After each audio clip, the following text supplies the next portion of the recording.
Welcome back to another video. Today we are going to talk about why it is sometimes best to stop trying in order to get what you want. You might think, okay, Andrew, I generally watch your videos for some kind of inspiration or motivation or insight into how I can make my life better or achieve something. Why would stopping trying be the best thing that I could do? Great question. So, what most people experience, and I definitely have experienced this in my own life, in my own story, going through relationships and going through the process of not feeling good enough and seeking external validation, seeking external security, seeking things outside of myself constantly that I thought would somehow fundamentally change my relationship with myself. Essentially, most people are going through life seeking things, the things we want, the things we think will make our lives better, whatever better means.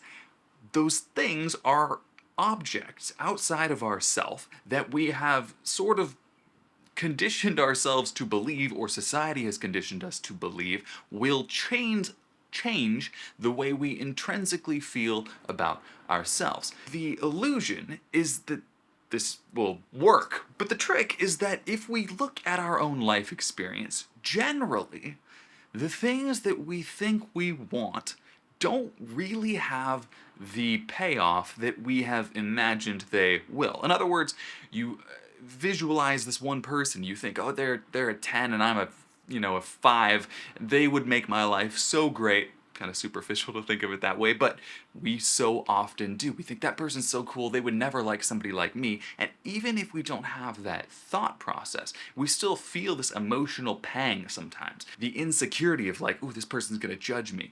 And the only reason you think that is because you project that they are up here and you're down here, and they're somehow gonna see that you're a fraud or a fake. And this goes far beyond just relationships, but in the case of relationships, what you will find is if you have ever successfully achieved your ideal relationship, you got with the person you thought would make your life better, they don't make your life better. And that's not their fault, that's just the way reality works. What you will find is that you become very dependent, very clingy, very needy, because as long as you have the opinion of yourself that I'm down here and I need this thing up here to make me feel intrinsically different, you're on the hook to always have to chase it. Even if you have it, can't really possess another person in this analogy, but we certainly try, don't we? We try to possess the other person. And even if that person is in your life, all of a sudden you start to think, well, why didn't they text me back? I wonder what they're doing. Are they out there finding somebody else? Maybe they're, they're on a date. Maybe they're cheating on me. That voice doesn't go away. It says, I need them, I need them, I need them. Great, you have them. Does that voice go away? No, it doesn't. That voice just changes a little bit. It keeps all of the desperation, all of the anxiety, and all of the stress, but it pivots a little bit. It says, I need to keep them. I need to keep them. What are they doing? What if they're going to leave me? How can I make sure they don't leave?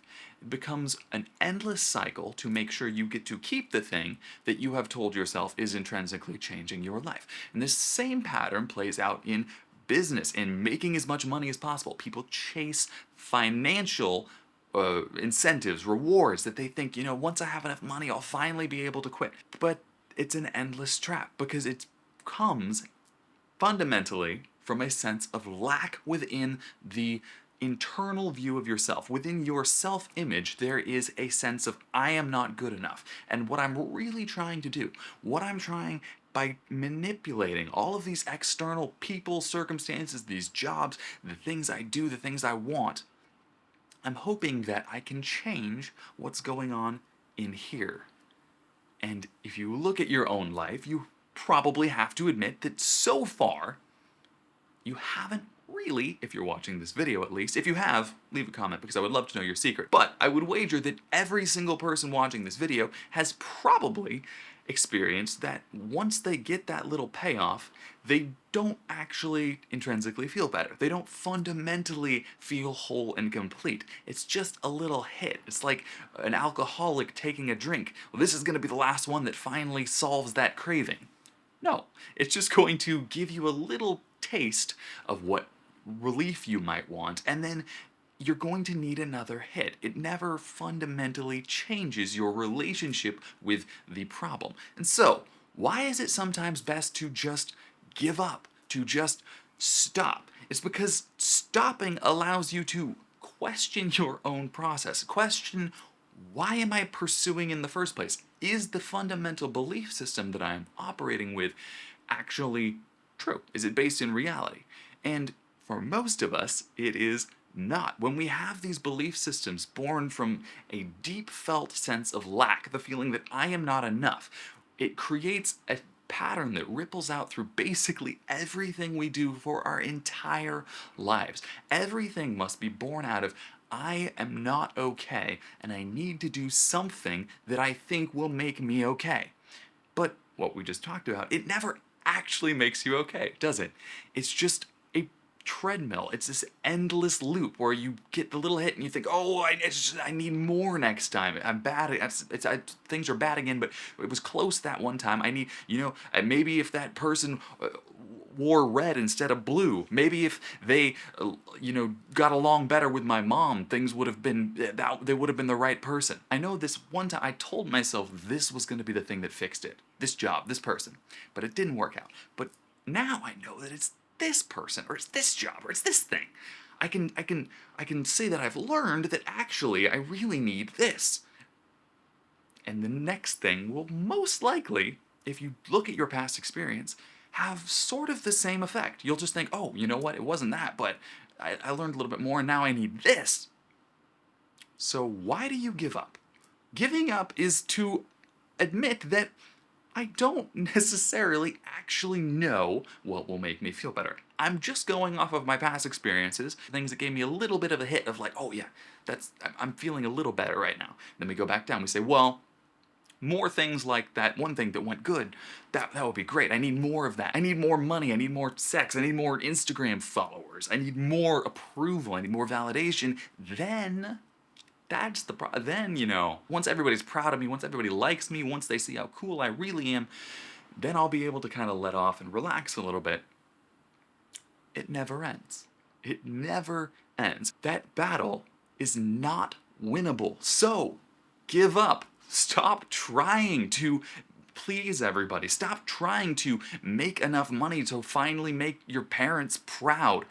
If your parents' pride is conditional based on your income, or if you learn to play the cello or whatever, then your parents, really what they're trying to do is protect their own image. It's for them. It's so that they get to say, I did a good job because my kid's making a lot of money. I did a good job because my kid learned to play the violin. It's so that they can protect their own self-image. So strange. We get trapped in these layers of illusion where kids will dedicate basically their life. They'll let their parents control their career and their job and who they go out with, all on the pretext that if my parents are happy, then I will be doing a good job. Fundamentally, that'll make my sense of lack and not enoughness, I'll get that approval, it'll be great. Not realizing that what the parents want it for, the reason the parents want it in the first place, is because the parents also have that sense of lack. They said, what if I didn't do a good job as a parent, what are the other friends gonna think of me if my kid's not making enough money? How am I gonna fit in if all my friends' kids are doctors and mine is a plumber, and my kid needs to be a doctor too? Then I'll get to feel like I'm enough.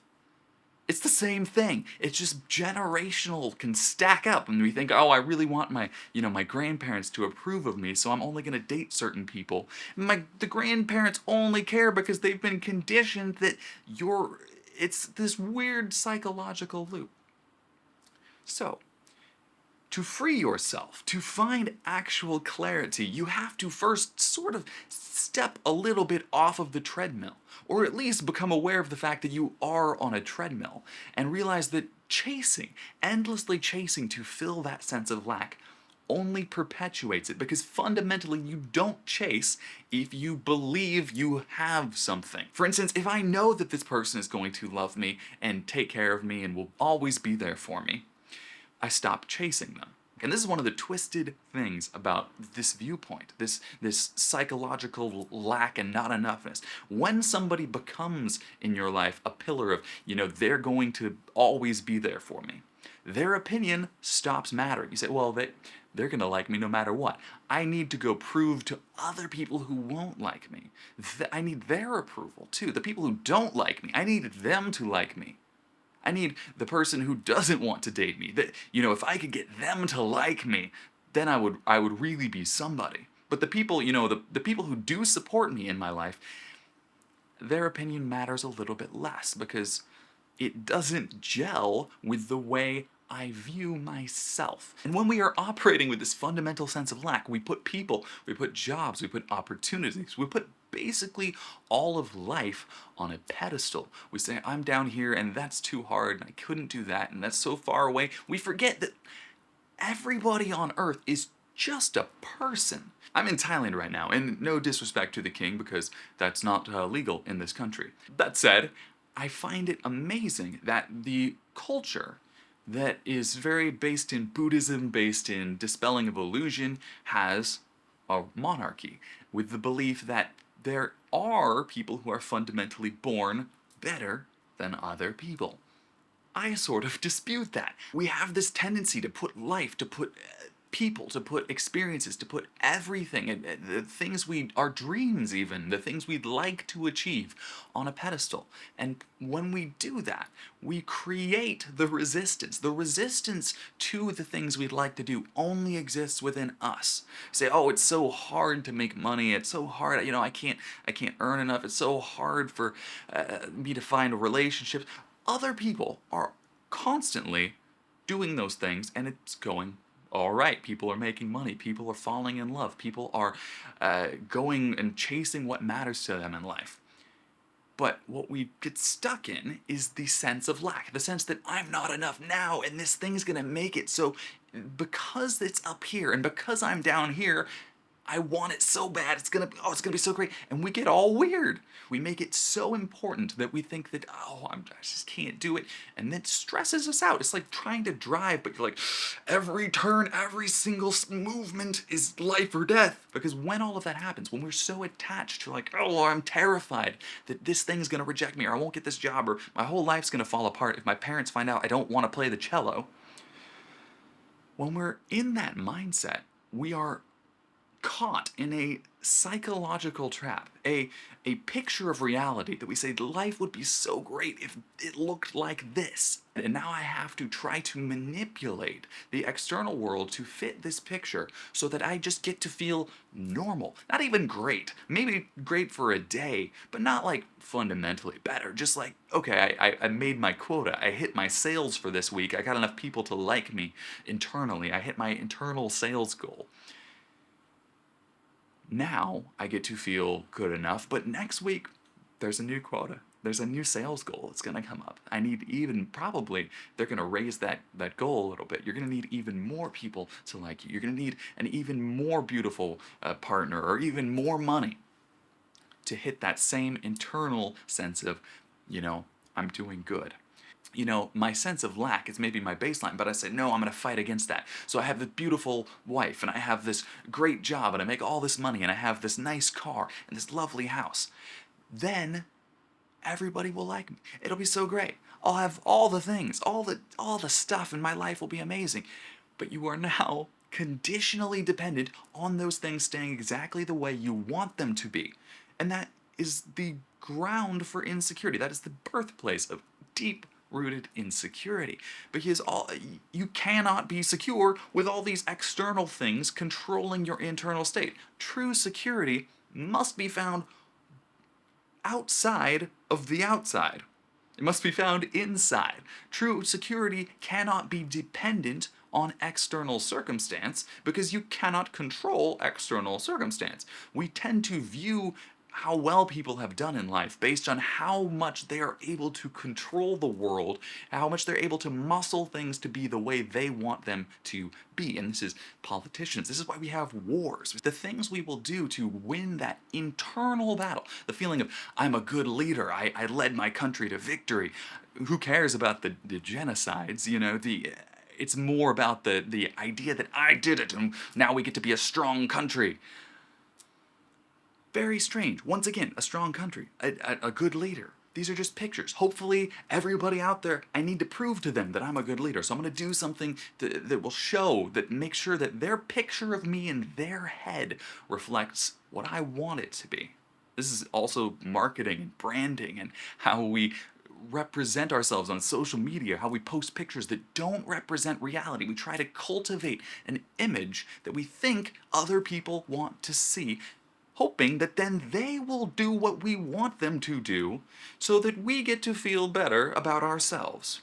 What a freaking convoluted, backwards process to just being able to function at all in society. It is amazing, the treadmill that most of us are on. So, why is it beneficial to give up? Because all of that is, for the most part, bullshit. There are certain aspects of self-improvement that are beneficial. You know, getting in shape is good.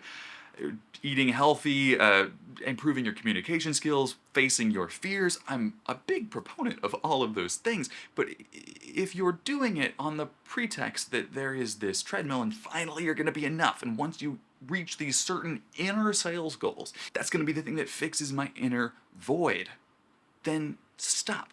Take a breath, look around, and realize, what am I doing? Ask yourself, why am I chasing? Is this truly what I want, or am I just trying to fulfill this strange image that I've projected will somehow make me feel better? And if that is, I suggest giving up. What we need to do is relax a little bit, to let go of that fanatical attachment to the ideas and the concepts and the, I need this and it's gonna change everything, and I'm down here and it's up there, and oh, I need to do this, and if I had that girlfriend or that guy, or I had this car or that suit, or I made this much money, or if I could play this instrument, then it would be great.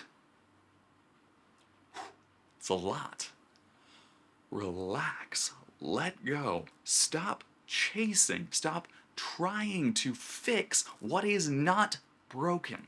That is perhaps the core of why the sense of lack never goes away, because you're trying to solve a problem that doesn't exist. You're trying to physically, in the external world, find a solution to a psychological illusion.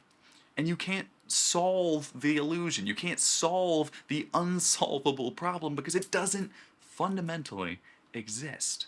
It is based only in our own sense of insecurity, our own sense of lack, our own sense of not being enough, not feeling like we can do it. These insecurities often born in childhood, and if you want to know a little bit more about those, check out this video right here on inner child healing, about specifically overcoming your inner limitations through journaling and healing your inner child. Thank you so much for watching. We will see you next time. Bye-bye.